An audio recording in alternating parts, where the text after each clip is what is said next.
বাংলাদেশের আপসহীন নেত্রী, যিনি গৃহিণী থেকে প্রধানমন্ত্রী হয়েছিলেন, আপসহীন এবং গণতন্ত্রের মাতা বেগম খালেদা জিয়ার সুযোগ্য সন্তান, তিনি বাংলাদেশে এসে একবার এই পার্টি অফিসে এসেছিল। তো আজকে প্রধানমন্ত্রী হয়ে এই প্রথম পার্টি অফিসে আসতেছে। তবে আমার কাছে মনে হচ্ছে এ কোনো প্রধানমন্ত্রী আসতেছে না, এ কোনো দলের প্রধান আসতেছে না, এ আসতেছে বাংলাদেশে ওনার মা বাবা নাই, ভাই বোন নাই, অনেকের উনি ভাই, অনেকের সন্তান এবং 18 কোটি মানুষের প্রাণের স্পন্দন, ভালোবাসার প্রতীক তারেক রহমান।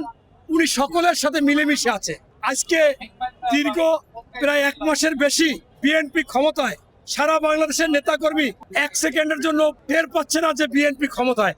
কারণ তারেক রহমান এমন অবস্থা করেছে, বাংলাদেশের মানুষের সাথে মিলেমিশে একাকার হয়ে গেছে। আমরা আসছি ওনাকে একটু শুভেচ্ছা জানাতে। উনি 1 থেকে 15 জানুয়ারি উনি সরাসরি ঘোষণা করছেন তোমাদের আমরা চাকরি দিয়ে দেবো। আপনারা স্ক্রিনে দেখতে পাচ্ছেন, সেই স্ক্রিন আমরা বাস্তবায়ন করতে চাই। আমরা মহাসচিবকে জানাইছি, শিক্ষামন্ত্রীকে জানাইছি যে তারেক রহমান ওয়াদা করছেন দীর্ঘ এই 4 বছর 1 থেকে 12 যে আন্দোলনগুলো চলছে উনি অবগত আছেন এবং উনি বলছেন আমি ক্ষমতা আসলে এই দাবি পূরণ করবো। আজকে আমরা এই দাবি আদায়ের জন্য আমরা স্মারকলিপি দিতে আসছিলাম।